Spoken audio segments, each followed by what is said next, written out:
Is Fred our waiter? He's so goonish. I know, but he's doing his job. But like, yeah, but he's like a dumb waiter. He's a dumb waiter. Okay, no. I just need to clarify that the look on both of our faces as Anna made that realization was joyous. 5, 6, 7, 8. There's no business like show business.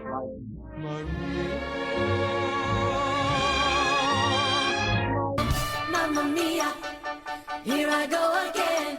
My Of the music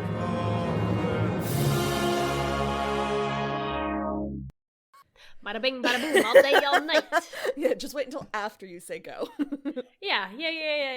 Is that how I'm going to start every episode from here on out? Maybe. Potentially. Oh boy!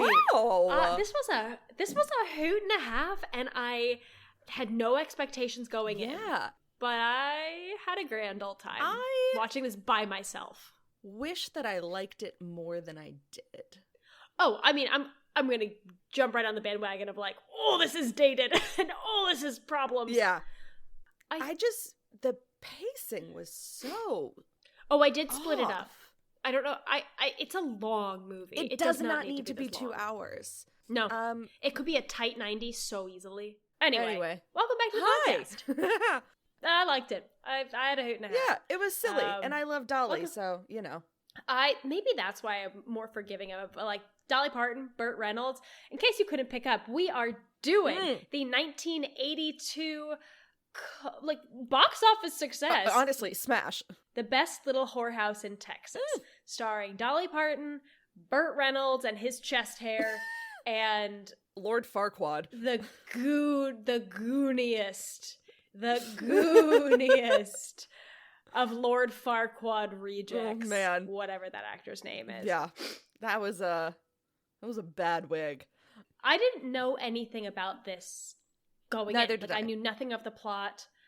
I had never seen it before. Yeah. I knew it was a film. Like, I had heard the title. I honestly didn't know it was a musical until it was on our list. Yeah.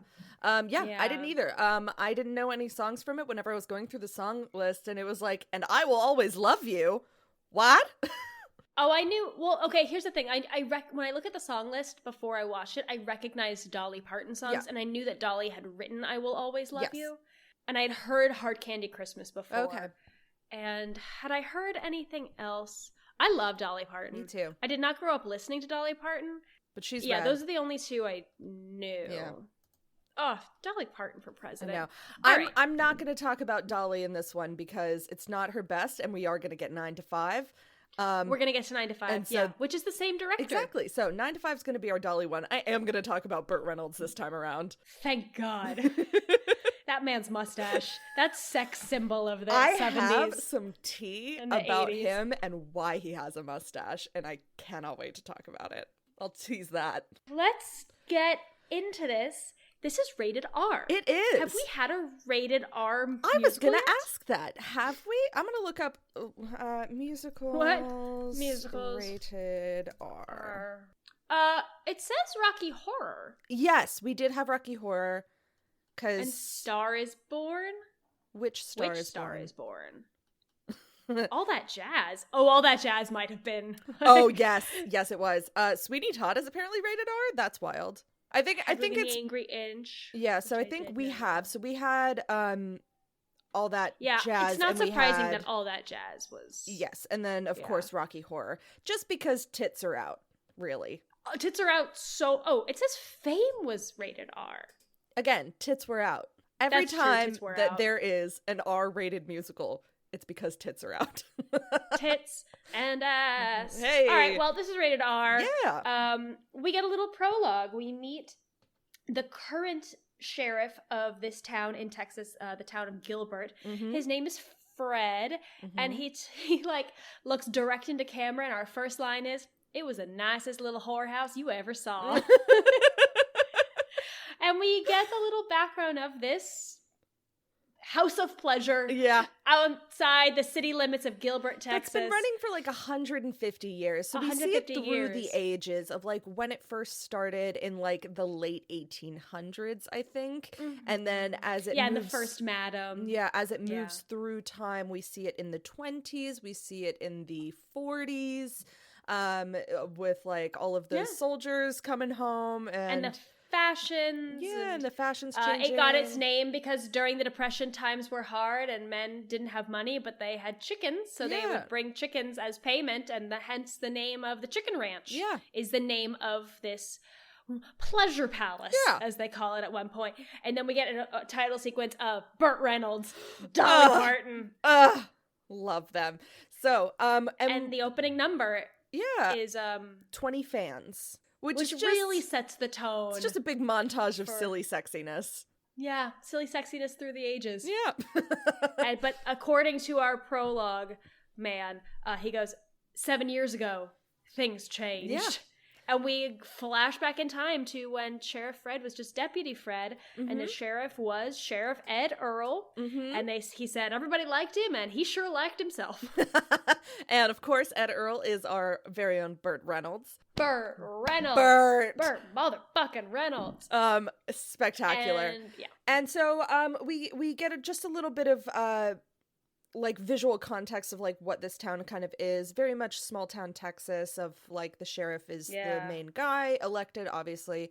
And then we move over to the Chicken Ranch, and we get our sort of introduction song by Dolly of this place, with the song called Little Old Bitty Pissant Country Place.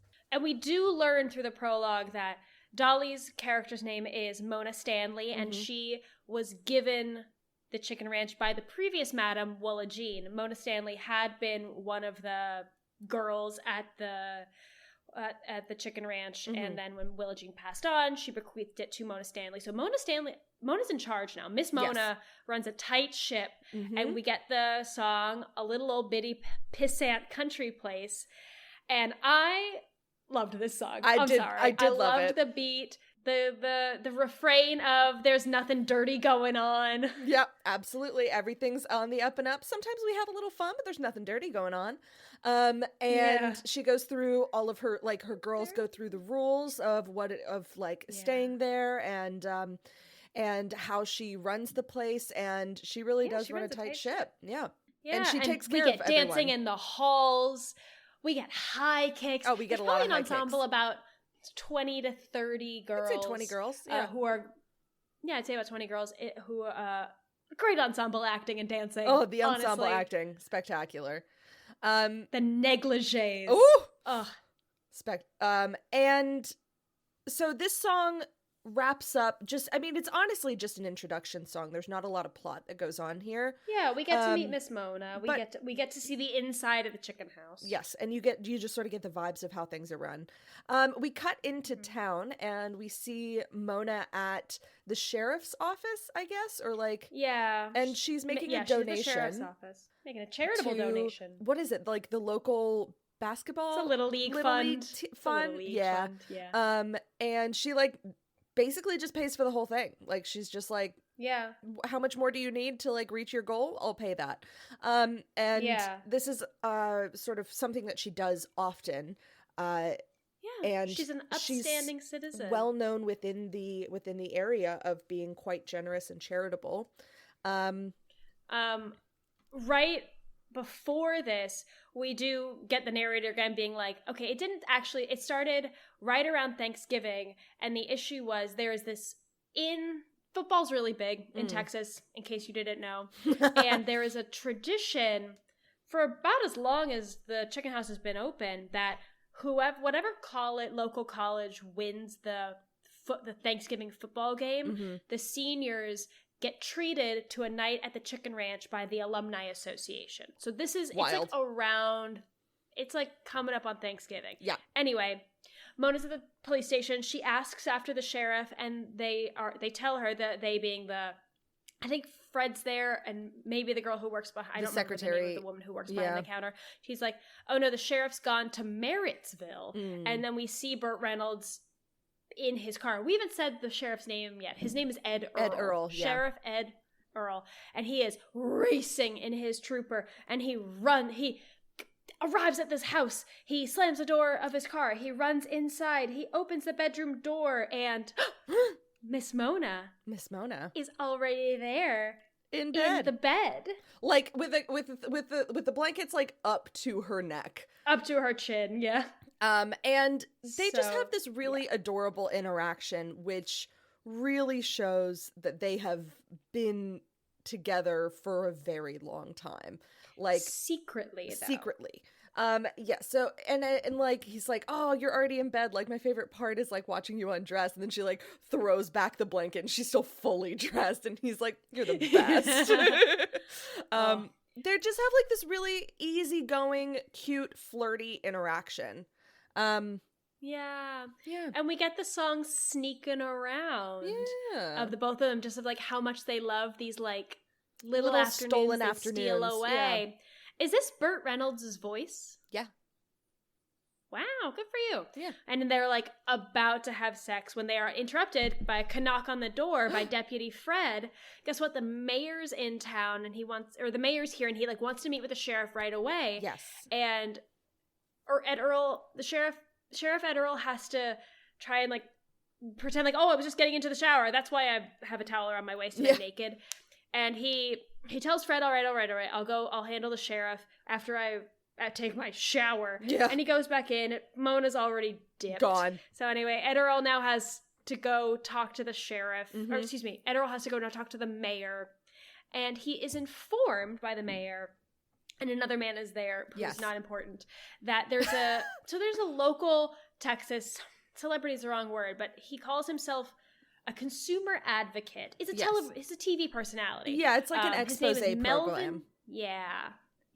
Melvin P. Thorpe. That's his whole thing. He runs this show, a weekly program called the Watchdog Report, where he exposes like scandals, like the chocolate company was putting less peanuts in their chocolate bars than they said they were, and he has decided his next expose is going to be on the chicken ranch. Yes. He's a sensationalist. He has a lot of influence. The mayor is super nervous, and Sheriff Ed Earl's like, I got this. I got influence too. Yeah. I'm not worried. And then we get a great sequence of the sheriff calling local, state, like... He calls the senator. He calls like the Texas senator.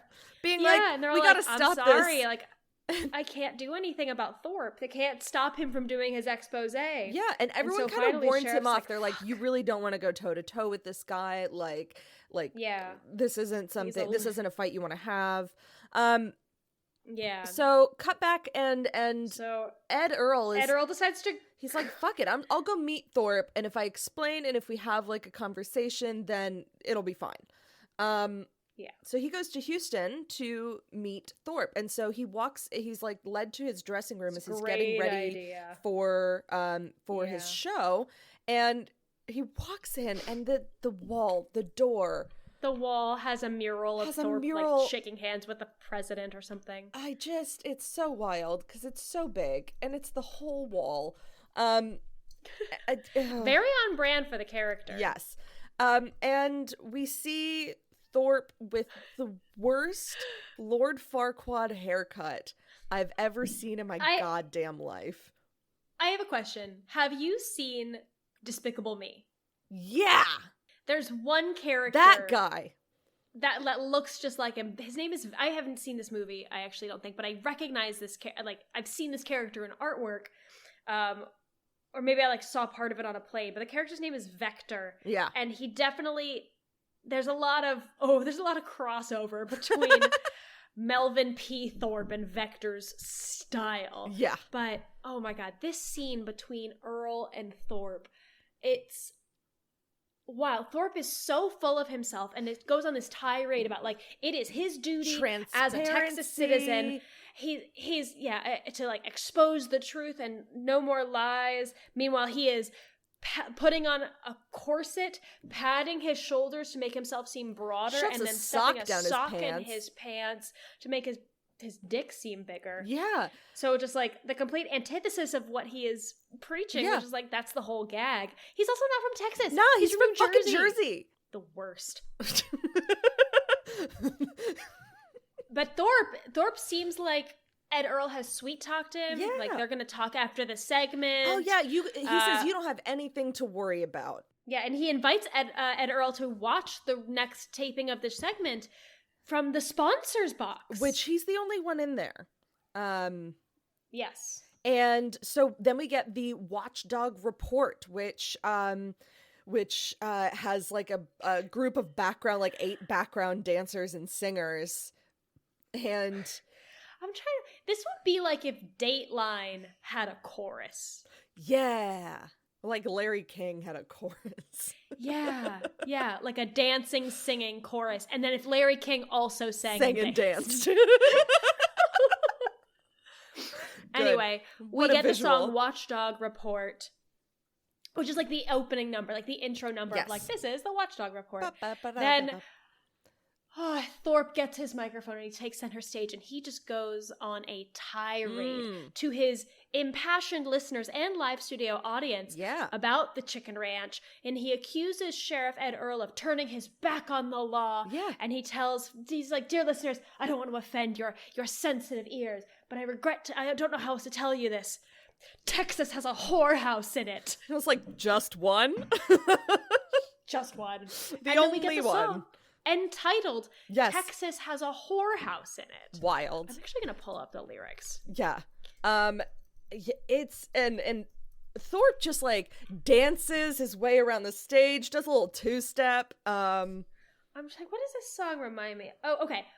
Not to constantly be referencing All Shook Up, but the song Devil in Disguise has very, very similar energy. Yeah.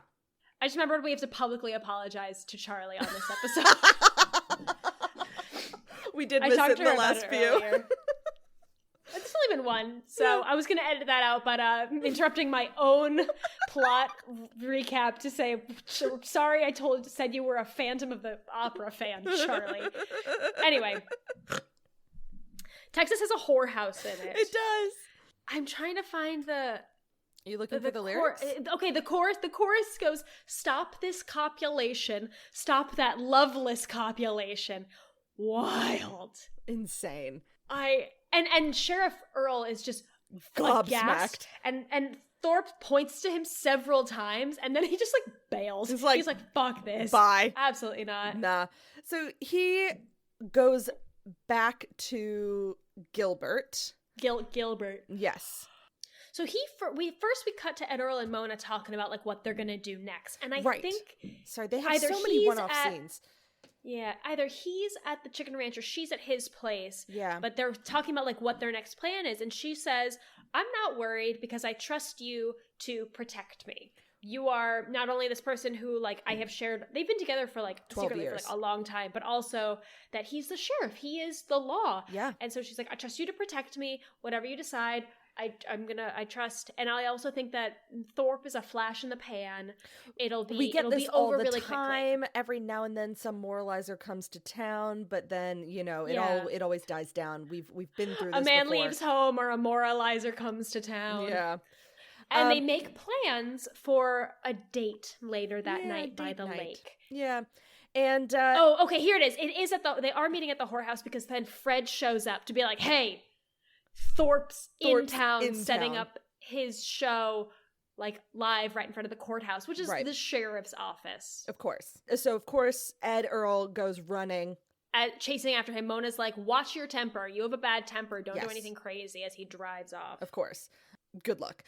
So then we get downtown, and Thorpe is like gathering a crowd and building an audience, and has a sort of a reprise of Texas has a whorehouse in it, and is trying to garner public outrage. Now, this public has had this chicken ranch there for like 150 years. And so everyone there is like, I'm just here because I'm waiting for the sheriff to show up and beat the shit out of this guy. Like no one, we should have clarified that. No one in Gilbert has a problem. Not at all. With the chicken ranch. It has been an institution it supports local businesses. It's like, well, and everyone's fans. really clean. Everyone's really helpful, and Mona is like an upstanding citizen. Yeah. The girls take care of them. There's like every now and then we get like little clips of like interviews with like local people of the town, and there's like wives that are just like, honestly, it gives me my Saturday afternoons. It's great. Like it's so funny.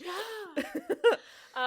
This scene has a lot. Sorry to keep referencing things, but this scene has a lot of references to where is it? I just had it. You got trouble from Music Man. You got trouble, my friends. Trouble right here in Gilbert. You got a whorehouse. So finally the sheriff arrives and fully confronts Thorpe and intimidates him because it's Burt Reynolds and fucking Farquaad. He's like, listen, you're not the law in this town. You need to get out of here. And he does swear, nothing like too dramatically every horrible, other word is but a like swear goddamn or shit and stuff like that. And so and he intimidates him to the point where Thorpe panics, falls backwards into a fountain, and then ends up running away. He does fire his gun in the air. Yeah, also that Ed Earl does like say like, you know, you need to get the hell out of my town and never come back, and fires his gun in the air. So Thorpe falls into a fountain and runs off and being like, you'll regret this, whole deal. I'll pay for this. And your little dog too, and the town applauds. And they pat the sheriff on the back, being like, that guy sucks. Great, good job. Cut to Earl and Mona having their little lakeside date later that night, and they have a chat, wild conversation. Oh my god! And apparently a lot of it was ad-libbed. Insane. Honestly, it makes sense because this is how conversations happen in real life. It goes off the rails. They talk about UFOs. They talk about Jesus. They talk about the Bible. Yeah. And they confess like kind of like dreams to each other. Ed confesses that he's considering running for legislature one day, and Mona says, I used to want to be a ballerina. Yeah. They also both reveal that inadvertently and without talking to each other, they've become monogamous. They were never like, it wasn't a conversation that they had. It was always just, I mean, a very like, we'll meet when we can, just for fun kind of thing. But both Mona and Ed Earl reveal that they haven't been with anyone else for like 3 years, and they didn't know that. They haven't sought anyone else. They haven't looked for anyone else. Ed Earl at one point is like, when you got the best, why would you look for anywhere else? And it's just like a really sweet moment. It's so funny because this movie could be shorter, but they really do take the time to establish this very sweet relationship between the two of them that works for them. Yeah. And we might lose if the movie was shorter. Yeah. Cut back to later that night. Yeah. Ed Earl and Mona are asleep in his bed, and they are awoken by the phone ringing. It's it's the mayor being like, turn on channel 4. Yeah. And they do, and it's like live coverage. It's Milton Thorpe has twisted the whole situation in the town square, being like, I was attacked, and there's footage. Earl didn't know they were filming. Which is stupid because the camera's in his face. But he literally says like, I don't know what to do with that technology. Yeah. And he's very much painted as the villain and the antagonist. Well, one thing that they did to make him seem, and now granted he did swear at him, he did fire a gun in the air, like that is all not great, but he also, like, the TV show bleeps more words than were actually swears to make it sound worse than it is. So like they're bleeping words that are just normal words. Like and the and just to make it sound like he's truly like this degenerate, like filthy mouth like person. This is my town, I am the law. Yeah. Beep beep beep beep beep beep beep. Yeah. Cut to later that day, that morning after this horrible discovery in the middle of the night. Yeah. The phones are ringing off the hook in the police station. The mayor is there with Ed Earl, and it's just like, and like, a bunch of like men in the station who like who have been established. I don't know their roles. They're kind of just like men about town. Yeah. Like, I don't know what to do. The mayor wants to shut down the chicken ranch. Ed Earl says like, no, we're not going to cave. We're not running her out of this town. Yeah, she's the mayor's an like, well, institution. why don't you just tell her to like lay low for a couple months? And Ed Earl's like, I'm not gonna. No one tells me what decisions I need. yeah, I'm gonna make a decision on my own terms. No one's gonna tell me what to do. Cut immediately to him telling Mona, just lay low for 2 months. 2 months. What could that do? And she's quite upset at first. And they have a bit of a confrontation. But eventually she does comply, and she's like, listen, 2 months, whatever. Like, if this will help get the heat off of us, belts, like he said, like, well, she also confronts him a bit. Mona confronts Ed Earl about saying that he handled that whole situation poorly, and he was like, oh, well, you were great about it last night. And she was like, last night my name wasn't on the 11 o'clock news, so you need to do your job. And eventually she does agree to shut down for 2 months just to make sure that everything blows over, everything calms down, that Thorpe doesn't have anything to report about, and then maybe he'll look elsewhere for a different story that's a little bit more active. And she gives her word. Yeah. She's like, I swear, I give you my word that we're just going to shut down for 2 months. Yeah. Ed Earl leaves, and Jewel, who is kind of like the second in command, house mistress. Yeah, second in command, house mistress of the chicken ranch, comes up to Miss Mona, and she's like, what are we gonna do about the Thanksgiving football celebration? That's tomorrow night. I guess we're gonna cancel it. The tradition. And Miss Mona's like, fully forgot. She's like, we're gonna close to customers, but we'll stay open just for the alumni and the seniors. Yeah. Like, we can't. People look forward to it all year. Absolutely. Wild. We promised to do this. Cut to the next day. It's the day it's Thanksgiving, and all the girls sit in the house watching the football match, and they don't want one of the two teams to win. The team's called the Aggies because they're like really rough, and they always like yell yeehaw. What is an Aggie? I don't know. Hold on. All right, I'm gonna look that up. A&M Aggies. Oh, it's a football team. It is a legitimate football team. Oh my God, it's real. Yeah. The nickname Aggie was about agricultural schools. Yeah, that makes sense. Okay. All right. Okay. Okay. Not only that, we cut to the game. The senator is there. He is an alumni. He has promised the boys, and so the Aggies win, which like the girls are like, "Fuck, damn it!" They win, and all the girls are like, "Yeehaw!" Yeah, the senator is like, "All right, I promised you boys a night at the chicken ranch, and you're gonna get it." And we get the Aggie song, which is all the footballers just fucking around. This has big damn Yankees energy. Oh, see, I don't know damn Yankees, so it was just a lot of football boys getting naked together.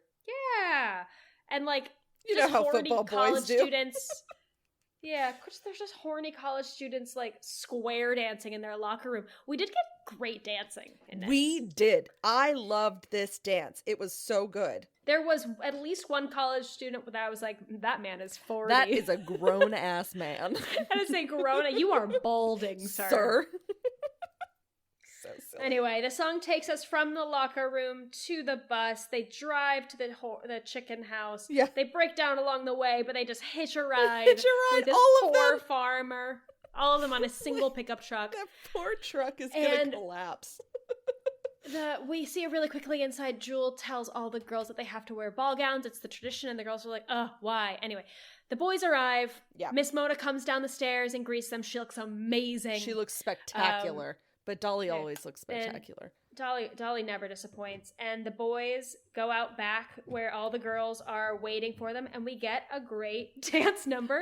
Which is called the Courtyard Shag. Oh yeah. Where they pair off, and the girls they start to dance in their ball gowns, and then the girls strip halfway through down to their lingerie. Hell and yeah. Dance gets very racy, and I loved it.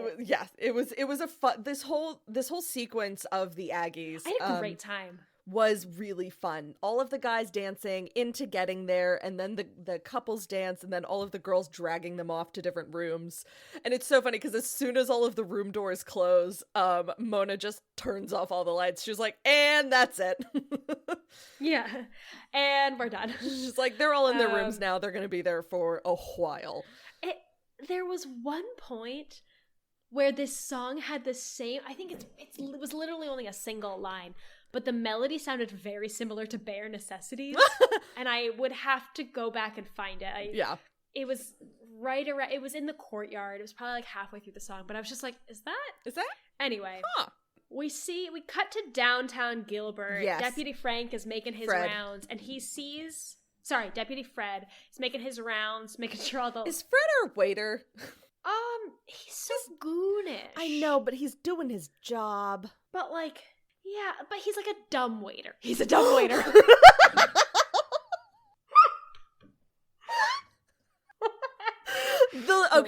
I just need to clarify that the look on both of our faces as Anna made that realization was joyous. Just dumb waiter. Did I say what I think I said? Anyway, he's being our dumb waiter. He's doing his job. He's doing rounds. But he's so dumb. Making sure all the doors are locked. And he sees multiple production vans and cars from the Watchdog report just peeling through downtown. And he's like, oh. And then he goes over to Ed Earl's house being like, hey, I saw a bunch of trucks from the Watchdog report head to the chicken house. And Ed Earl's like, oh, that's funny because nothing's happening there tonight, so they're going to be really, really disappointed. Yeah. And then lovely Fred is like, oh, I was actually there like an hour ago. The alumni thing's going on. They're going to have a great time. Yeah. And you see Ed Earl just like realize he's been played. Yeah. And then, breaking and entering. Yeah. This entire next scene, I was like, that's illegal. This is all illegal. This is illegal. So illegal. You should be arrested. So Thorpe and his crew sneak onto the property of the chicken ranch. At this point, they're not goons. At this point, they are swindlers. Gangsters. Yeah, they're not. Swindler's the wrong word. No, they're just like... Anyway, they sneak they break a lock. They sneak onto the property with their camera equipment. They break into the house. And then once they are all there, they turn because all the lights are off. Because like Mona's just doing like paperwork. Yeah. And Jewel is asleep. They turn on all the lights. They ring the bell and they just like yell. Burst into everybody. Everyone's rooms. This is a raid! Yeah, they burst into everyone's rooms. They start taking pictures and videos of everyone in flagrante delicto. And they rip clothes off of people's, like towels off of some people's bodies. Yeah. And be like, take a photo of this naked person that I just made that naked. I just forced to be naked. And honestly, it's a big scatter moment because everyone starts fleeing the house. But they do find the senator there with one of the girls and take a video of him. Yeah. And everyone just panics. Jules beats the shit out of a couple of these reporters. Oh my god. Jules throws them down the stairs. Over the balcony banister. Spectacular. And Mona goes to her office to try to call Ed Earl or call the cops because someone has broken into her place.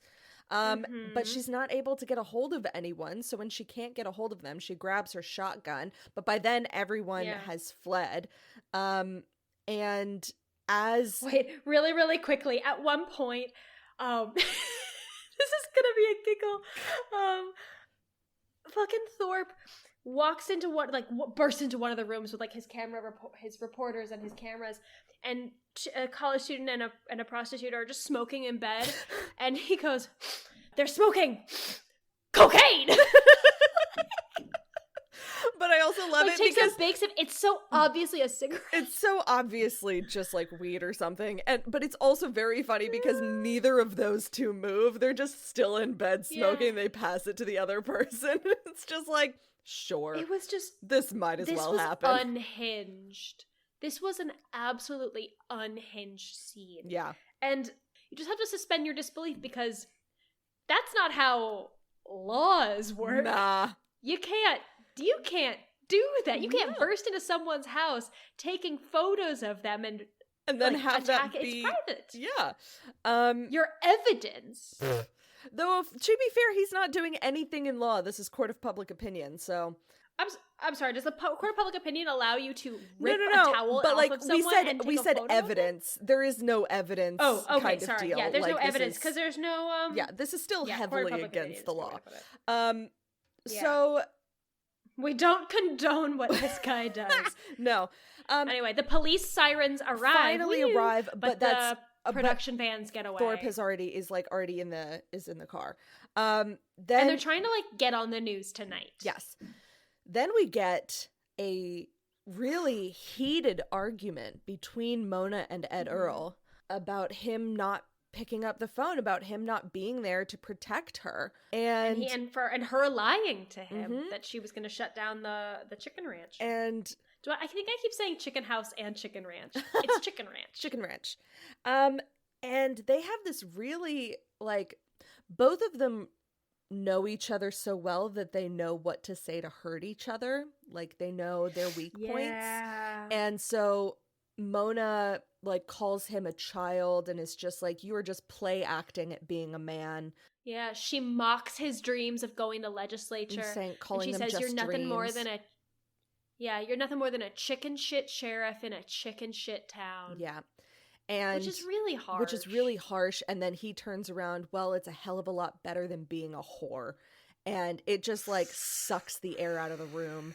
And both of them just kind of look at each other and acknowledge that they've both like deeply cut each other in this moment. There is a rift there. Yeah. And he leaves. And he goes and stands in a field to deal with his feelings. I know. It was a big Darcy moment of like on a misty I moor. thought the same thing. Striding across, but it's a cornfield in Texas. I wrote the same thing. I was just like big Pride and Prejudice vibes. Oh, yeah. All right. Then cut to a really quick press conference of Thorpe being like, I have in my hand a report that proves the chicken ranch is tied to organized crime. Yes. And I'll take it to the governor. Yes. But we do get a hint that the governor has been notified of what's going on at the chicken ranch and has not made any comment. And it's like been avoiding comments. We also get this is my giggle, is this... Oh, is it the senator? Yes. The senator who was caught there was just like, I was drugged by communists and dragged there against my will, and I have no memory when how I got there. How I got there. It was big Velma Kelly energy of just like, I don't remember a thing, but when I woke up, there was blood on my hands. Like, it was so funny. The communists drugged him. And he's very anti-communist. Oh, of course, because he's in the Texas. most anti-communist senator in Texas. This was clearly retaliation. I was drugged by communists. I didn't have drugged by communists on my Best Little Whorehouse in Texas bingo, but I guess I should have. Should have.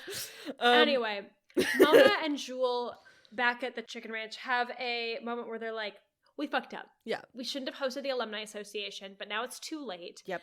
And Jewel tells Mona, being like, you know what, don't be so hard on Ed Earl, because you know, he does love you. Yeah. But he's never said it to her. Yeah. So Jewel's in on it. Yes. Jewel knows. Jules knows. And then we cut to Ed Earl deciding to go to Austin to appeal to the governor. To see if he can keep this house open.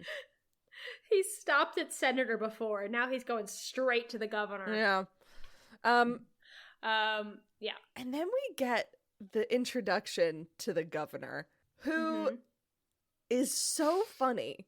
This song is so pointed. So we get introduced. I think this guy got before we even describe it, I think I want to make a point that this guy was nominated for an Academy Award for his role as the Texas governor. He has one scene. Yes.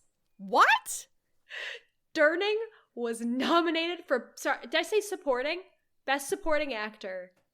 He was nominated for an Academy Award for this single scene. What? Maybe it was a little bad. Maybe it was like a difficult year. Maybe it was. Wait. But What? That's chaos. 82. That makes no sense.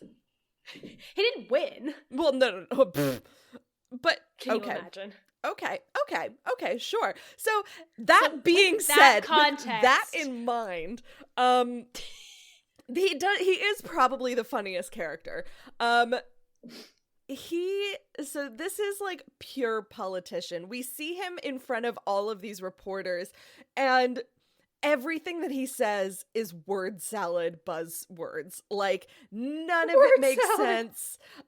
It's all just haphazardly thrown together, like sentences that sound like they should mean something, but upon dissection, sound like he's saying something, but absolutely not. He nothing. commits just to nothing. balls. And it's so funny because after every verse, we get one of the reporters being like, did that mean anything? And then another reporter Was that being a like, yes or a no? he's like, it's a potential maybe. Like, it's so funny. He sings the song "The Sidestep." Yes, which is essentially like, I am just sidestepping every question that I love a anyone little asks me, and I am dance. floating through life. Dancing through life. Okay, I just got the dancing through life. Big dancing. Honestly, big dancing through life vibes. Okay, The Sidestep is a phenomenal number. Yes. It steals the show, honestly. Maybe this is the Act 1 finale. But then there's like nothing left. We're almost done. That's true. This is the 11 o'clock number. What is the Act 1 finale? Honestly? No, because it's the hard candy Christmas. I know, but yeah, this is the Officer Krupke. But like, this is the 10 o'clock Yeah. number. And it's just the governor running around the governorial palace, like avoiding reporters and being mischievous and just saying and, like, dancing. nothing the whole time. Nothing. Absolutely. What did you say? Mouth lettuce? What did you Word describe salad. it as? Mouth lettuce. Word salad. Listen. Mouth Hey, lettuce. I got in the general direction. It was so close. It's so good. It's like a bad translation. It's like I translated this into Japanese and then from Japanese into back like into French English. and then from French into English again. And we got Mouth lettuce. I'm crying. You know what I've been thinking of? You know what I've been thinking of this entire goddamn You've week? never heard mouth lettuce quite like this. No, you can't Uno reverse the ocean. Non-stop. And I was like, trying to is it worth explaining to someone? And just no. It's a deep cut of my own podcast. I can't. It's okay. Now I'm crying. All right. So the governor finishes his song and dance. He goes into his office, and his aide is like, "Hey, that Ed's Sheriff here." from Gilbert's here," and he's like, "Hard pass." And then Ed just walks in Ed anyway, bursts in and gives an impassioned, like a really eloquent speech. Yeah, to the point where the governor's like, "Have you thought about running for office?" Because you make, like, this literal whorehouse sound like, you know, a community garden. Yeah. But he won't commit, and he won't commit to an answer. Until won't he commit to hears a from the decision polls. And the polls are delivered to him, and he learns that, I think it's like, it's pretty split down the middle, but it's like 52-48, 52 against keeping the chicken house open. Yeah. So he's like, it's what the people want, which further goes, he's never had an original thought. No, it's all he's never about- committed to an original thought. Literally, his decision that he made, his big decision, was based off of what other people wanted. Absolutely. And he ends up ordering the sheriff to close it down, and then he goes downstairs and he shakes hands with Thorpe and is like, "Yep, I'm 100% on your side. I have been the whole time." And Shitty. and Ed starts to leave, like, quite upset. He's like, "This isn't what my people want, but if you order me to do it, I will, because I'm doing my job." And as he's going downstairs, he overhears Thorpe say, "Man, I wish that sheriff were here so I could see the dumb look on his dumb face." And so we get a wig snatch. So Ed Earl comes up and storms the Capitol. Well, maybe not that. Snatches the wig off of Thorpe's head, and then he has these tiny, revealing like his little pigtails underneath, which make no sense. Yeah, no, it's just even more ridiculous than the wig was. And then he, to the shock and awe of Thorpe, and then he punches him. And he goes sliding through knocks him out. Yeah, the center. Sliding. God, it's so good. And everyone else strikes Everyone their pose finishes as their finale pose, and the dude's just like on the ground. It's great. Yeah, knocked out. And cut back to Gilbert. Ed Earl doesn't even go to the chicken ranch. He calls Miss Mona, and he tells her that the chicken ranch is unfortunately has to be permanently closed, but he does apologize for their earlier fight. He says, I am calling in the capacity of sheriff, not in my personal capacity. Yeah, I have to. But he does apologize. He says, like, I said some things I shouldn't have said. And she goes, listen, we both said things that we shouldn't have said. Similar to, I was thinking about what you said earlier, and you're absolutely right. They've known each other for so long, and they know each other so well that they know what to say to really just, like, dig under someone's skin. But so they hang up, and Mona has to deliver the news to the girls that they're shutting down permanently. And we get the song, like, immediately and permanently, and we get the song Hard Candy Christmas, which is an ensemble song. Yeah. How do you like to describe the ending of musicals? Like, depressing but hopeful? Sad but hopeful. Sad but hopeful. Yeah, that's the vibe of Hard Candy Christmas. Very much so. All of the girls are just like, I guess I'll move to Vegas. I guess I'll go back home. Maybe I'll settle down. Maybe I'll settle down. Maybe I'll lose weight. Maybe I'll gain weight. Like, maybe, like... Yeah, maybe I'll, like, explore. Yeah, like, maybe I'll just get in a car and start see driving. Where the world takes me. Yeah. And everyone just sort of ends up leaving. And, Mona one by says goodbye to all of them. And by the end, it's just her. She's the only one left. But at the end of the song, Mona does learn that Ed Earl went all the way to Austin, a Texas town, where the governor's house is, to, like, try and keep the brothel open. Excuse me, not the brothel. Try to keep the chicken ranch open. Yes. And Mona not only didn't know that, but she didn't know it, and Ed Earl didn't tell her, which is, like, at first I was like, couldn't tell how she felt about that. Whether she was mad he did that, but I think ultimately the emotion is she's like, I can't believe he did that for me. Yeah, very much so. And that dummy didn't tell me. The dummy didn't tell me. And then we get a quick, is this when Burt Reynolds. Burt. The OG himbo. Is this when we get a quick cut to the future and then it cuts back again? Yeah. So we cut to the future and we get Fred, who's like, I'm the sheriff now. Like, that's how the story Ta-da. ends. And then we get, like, a little epilogue. Also, Ed... And he's like, Ed Earl did go on to win a seat in the legislature. Yeah. I guess I should tell you what happened to Mona. To Miss Mona. Yeah. The other principal character. Cut back to the past again. And Mona's alone. Back to the future.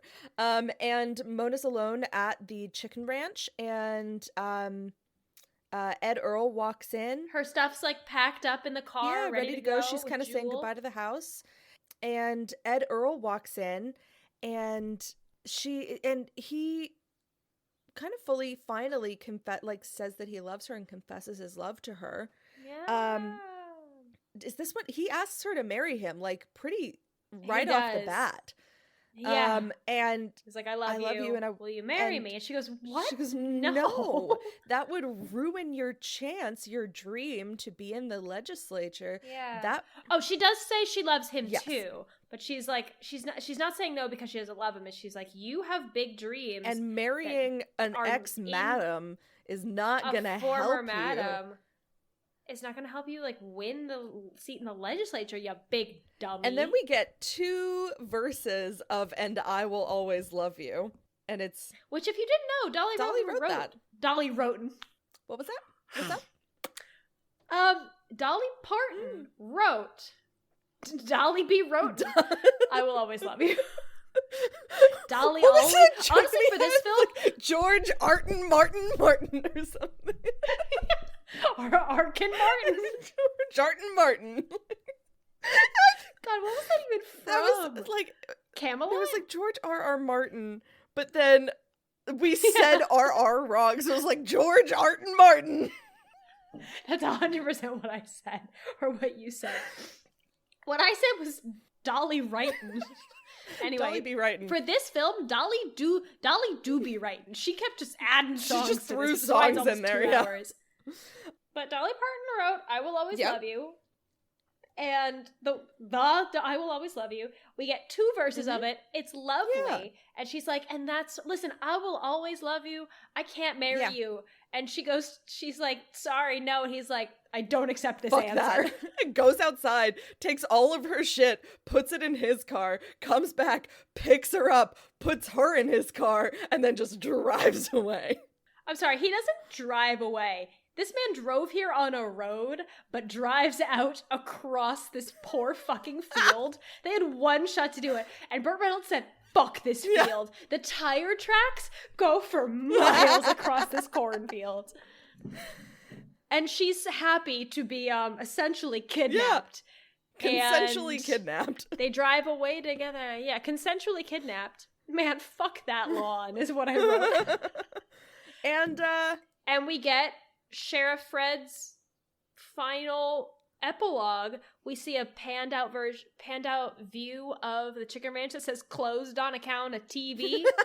And they get married. I missed that. I was in the process of finishing up my dramaturgy. I missed that closed on account of TV. The sign said closed on account of the TV. That's so funny. And that's how the best little whorehouse in Texas ends. It is.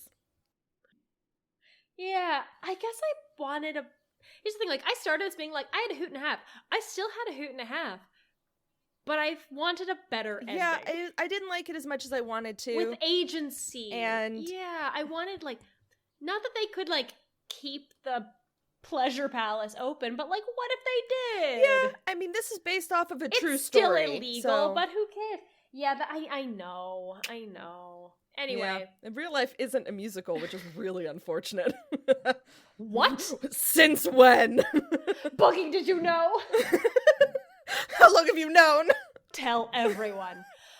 Okay. What did you think of this movie? I did have... This movie musical. I did have a good time watching it. I didn't have as good of a time as I wanted to. I love Dolly. Yeah. I thought she was great. I thought her and Burt Reynolds had good chemistry. Agreed. It was fun. Like, yeah, it was fun. I probably wouldn't watch this again. I would have liked a better ending, a different ending. Yeah, like if it's on TV, maybe I'll watch a little bit of it. If it's like if I catch a musical number I enjoyed. Yeah. Here's the thing. I would rewatch the musical numbers. I don't know if I would rewatch the entire film. That's fair. But like if it was on TV, I don't see it being on TV because it's rated R. No. But if it was on TV, and then the Aggie sequence like through like exactly what I was going to see to the courtyard shag. Hell yeah, I would watch that again. Very silly, very fun. Love a male chorus dancing. Love a chorus. Love dancing in the streets, dancing in the locker room, dancing in the whorehouse. Honestly, what more could you ask for? It's got it all. All right, should we? And it's got brooding in a field. Oh, it does. Bless. All right, shall we do a little dramaturgy report? Dramaturgy report. So I actually did a little more work on my dramaturgy than I normally do. So I feel like good about my presentation. So the director was Cole Higgins, who is an Australian-American screenwriter, actor, director, and producer. He had, before this, been best known for writing the screenplay for the 1971 film Harold and Maude, which was a box office bomb, but did develop a cult following later. And it was his master's thesis in film school, which I thought was so cool. Amazing. He, before this, he directed Foul Play, which was in 1978, which was a romantic neo-noir comedy thriller film. And it starred Goldie Hawn and Chevy Chase. Wild. And then 2 years before this, he did 9 to 5. So he had worked with Dolly previously and this cinematographer previously on 9 to 5. He was openly gay, and he sadly passed away from an AIDS-related illness in his home in 1988 at the age of 47. So died tragically young. The Cole Higgins Foundation was established in 86, so 2 years prior to his passing, to provide support for gay and transgender youth. And it was established by him following his diagnosis with HIV in 1985. And his writing is said to have inspired filmmakers like Judd Apatow, Seth Rogen, and Wes Anderson. Amazing. The cinematographer was William Ashman Fraker, an American cinematographer, film director, and producer.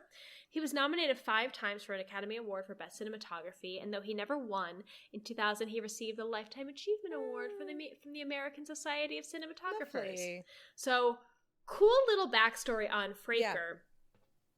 Yeah. He was born in LA. He is the son of a Hollywood studio photographer, so kind of born into the industry. Yeah. However, his parents died, and his mother was a native of Mexico who fled during the Mexican Revolution. Mm-hmm. Sadly, both of his parents died during his childhood, and he was raised by his Mexican grandmother, who instructed him into photography as she had with his father before him, which I thought was amazing. Cool. He spent 4 years in the Navy or Coast Guard, unclear, during World War II, and he did see action in the Pacific. He then went on to attend USC under the GI Bill, and he got a cinema degree. He was admitted to the camera union in 1954 and worked in television before breaking into the film industry. Yeah. Now, those 5 Academy Award nominations were for Looking for Mr. Goodbar, Heaven Can Wait, 1941, War Games, and Murphy's Romance, which are not films I'm familiar with. What I am familiar with him for is that he was the cinematographer on Rosemary's Baby. Oh! Alarming! And then we went to Best Little Whorehouse in Texas. Hey. I think I misspoke. He did not work with this director for 9 to 5, but I believe this was his only musical. Oh, cool. Rad. I did have a very funny moment. At the very beginning of this film, we get what is clearly like a aerial zoom in of the chicken ranch, clearly by plane, and I'm like, the original drones. All right, so that is me for director and cinematographer. I'm going to talk a little bit about how this got made and the original writer, who is Lawrence Leo King. Is this the playwright? Yes. Cool. Because he also worked on the script for this film. So he is best known for Best Little Whorehouse in Texas. So he started in the military and then went into Texas Tech as a journalism major, and he ended up working as a sports and crime reporter for small newspapers in Texas and New Mexico. Wow. In 1974, he wrote an article about the Chicken Ranch brothel in LaGrange, Texas, and it was published in Playboy. And he ended up with a fellow Texan, Peter Masterson, developing this into a musical. So he wrote the original article about this true story of the Chicken Ranch. Had it been shut down before he wrote the article? I believe it was shut down in like 1970 or 72 or 74, something like that. So recently. Yeah, so it was like a really recent Sorry, story. When I say recently, I mean recent to his article. To his writing it, yes. Today. Yeah. So he wrote this article which brought the story like international attention, and then he had numerous drafts of like the musical and the screenplay. Yeah, he's like, I know what this means. Music! But he was very opposed to the changes that happened from the stage play to the screenplay, which I will talk about. He was also not a fan of the casting of Burt Reynolds or Dolly Parton, both of whom he publicly vilified on countless occasions, and he went so far as to challenge Burt Reynolds to a fist fight.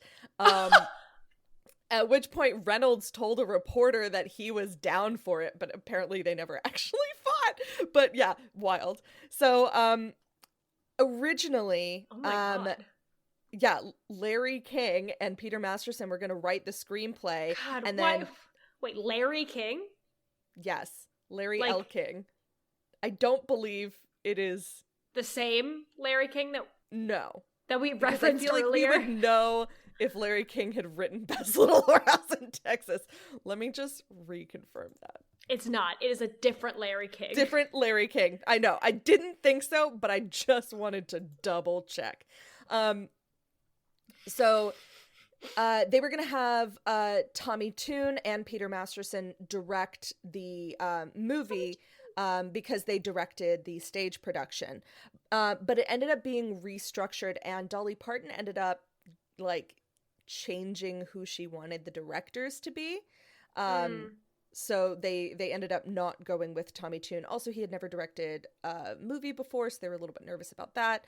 Anyway, the plot is basically the same as the stage production, but the major difference is that in the original, Ed Earl and Miss Mona had a one-night stand 15 years ago, but did not continue past that. Yeah. And so the relationship in the film, obviously, like, they have this actual relationship that goes on for many years, but there's also a happy ending where they end up together and, like, they go off together and are married. But that's really at odds with the ending of the play. Okay. So in the ending of the musical, the stage show, Ed Earl's one song is called Good Old Girl, where he acknowledges that the closing of the chicken ranch will force Mona to leave, which will end their, like, interaction. And Mona confides to Jewel that she remembers a date they shared in Galveston. God, I can never say that town name. Galveston. I know, it just, like, the L and the V somehow trips me every time.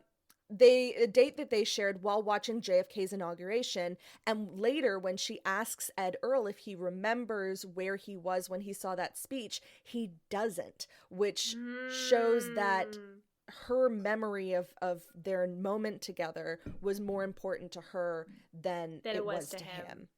And so they don't get together at the end.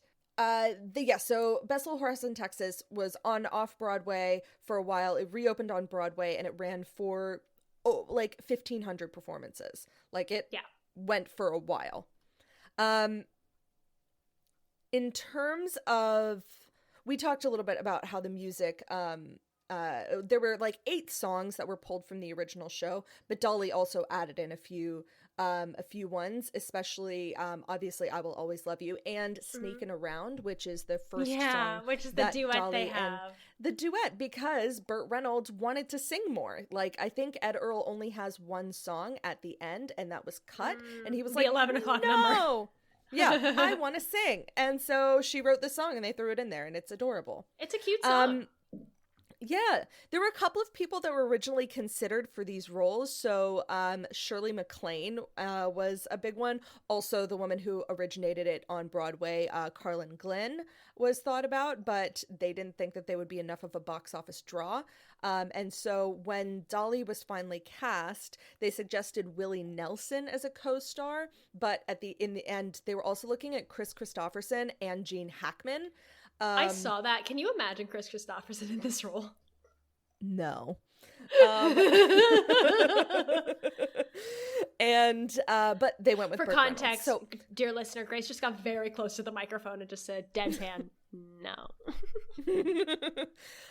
So as I mentioned earlier, I will be discussing Dolly when we get to 9 to 5 because she deserves it at 9 to 5. Because amazing. But I'm going to talk about Burt Reynolds because I don't think he has another musical. I'm looking it up. So, yeah.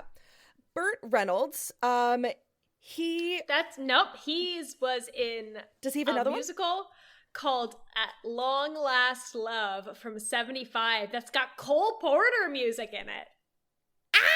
Great. Good. It's about I'm two glad. couples who switch partners during a party in an attempt to make the other jealous. Sounds like classic Great. musical theater shenanigans. Yeah. Yeah. It's set in 1935. Oh, we should add this to the list. Oh, it's a jukebox musical.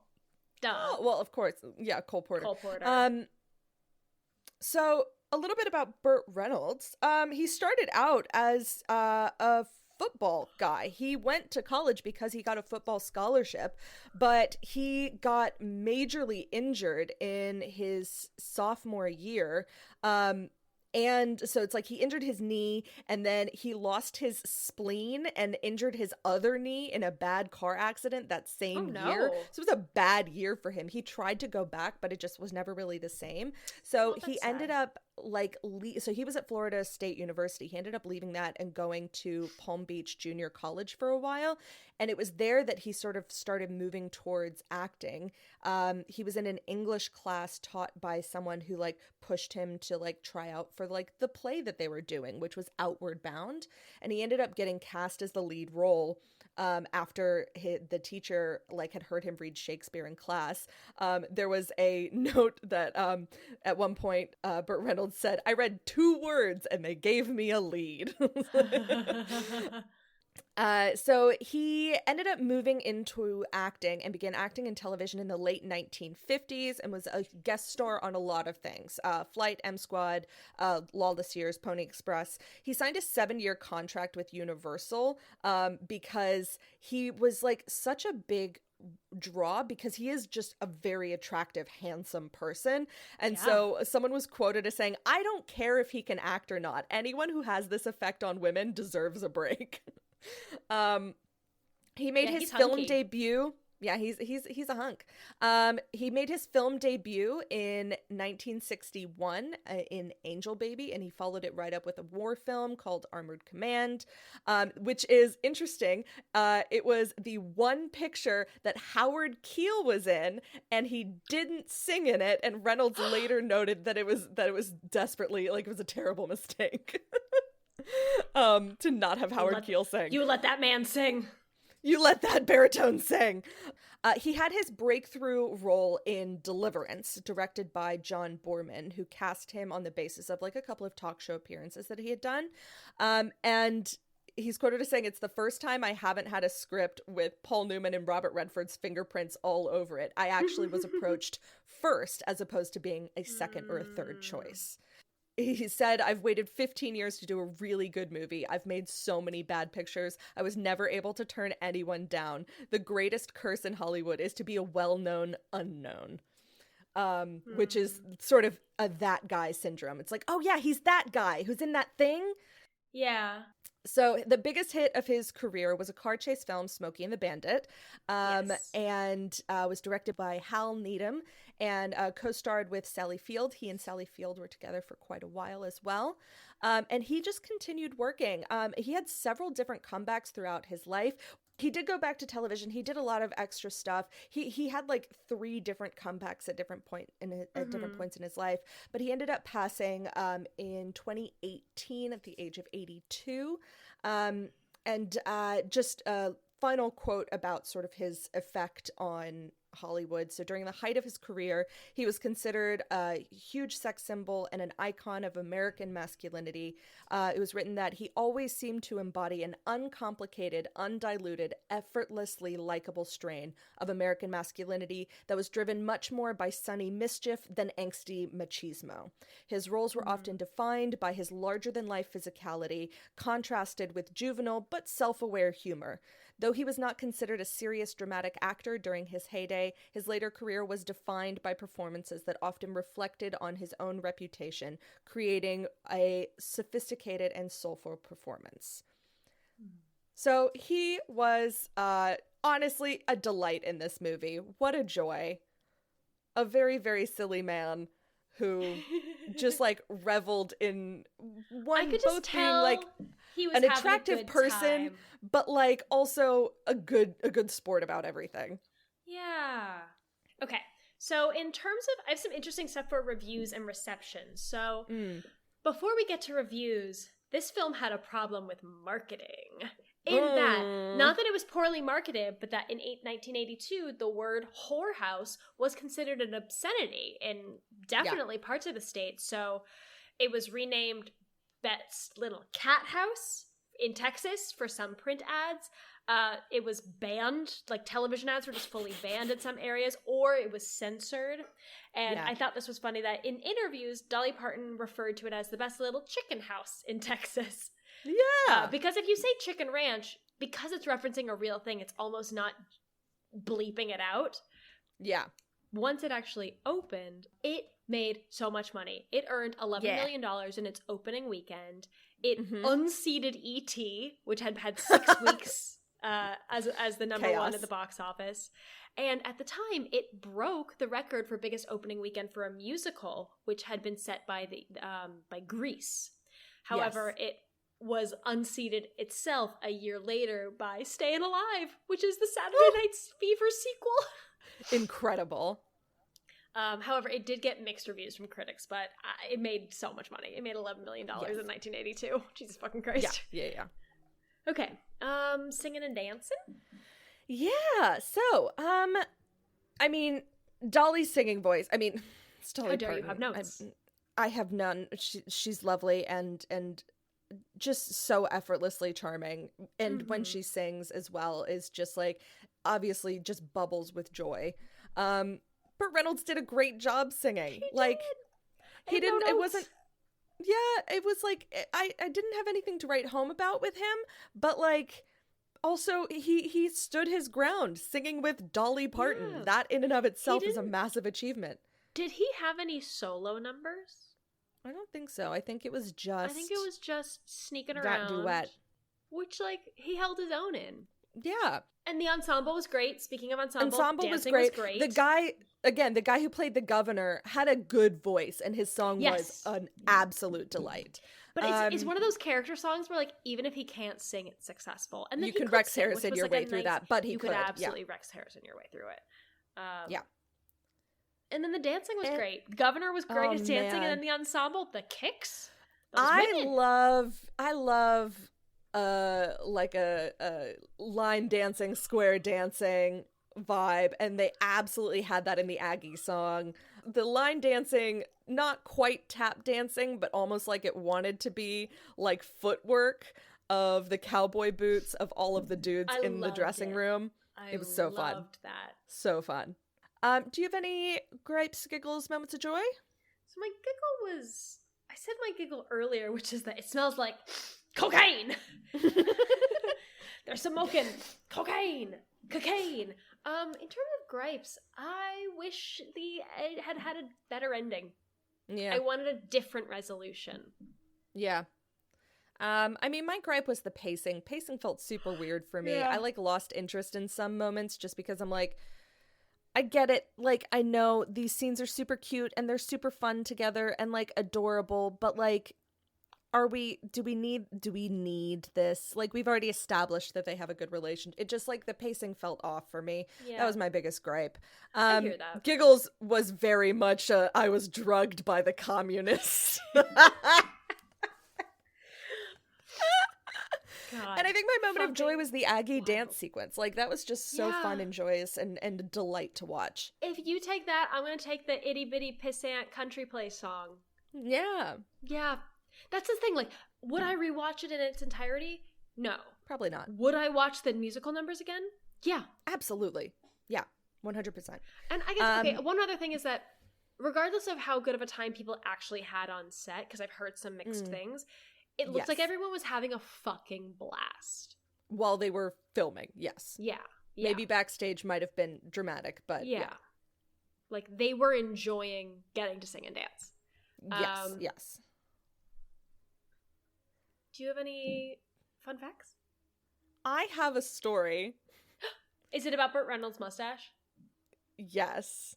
Okay. Let me do one of my fun facts. Great. And then yours. Okay.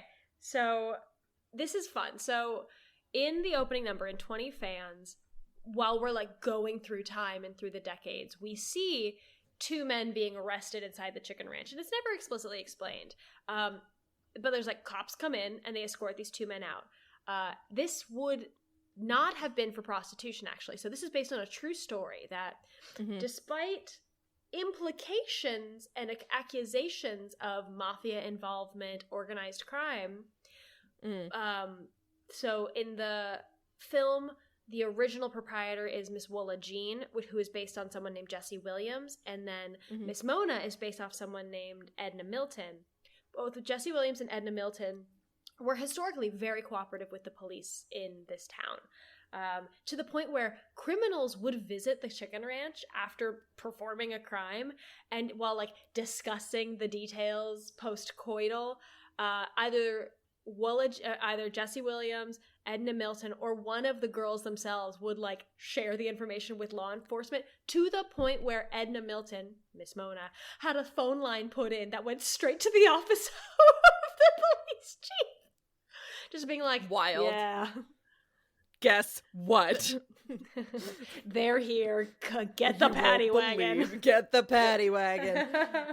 Wild. All right, tell me about Burt Reynolds' mustache. Okay.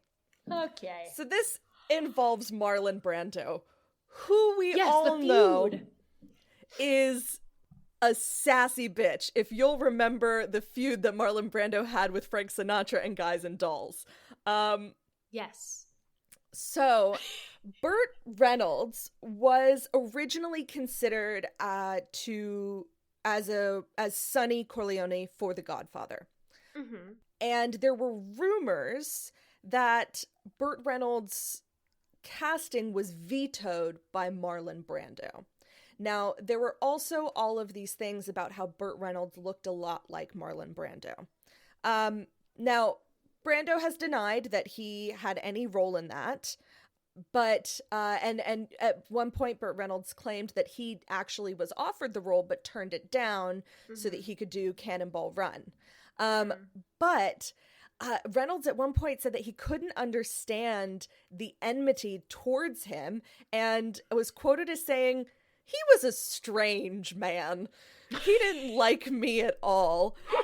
He didn't consciously imitate Brando or act like him or try to look like him. And the reason why he grew a mustache was so that people would stop saying that he looked like Marlon Brando."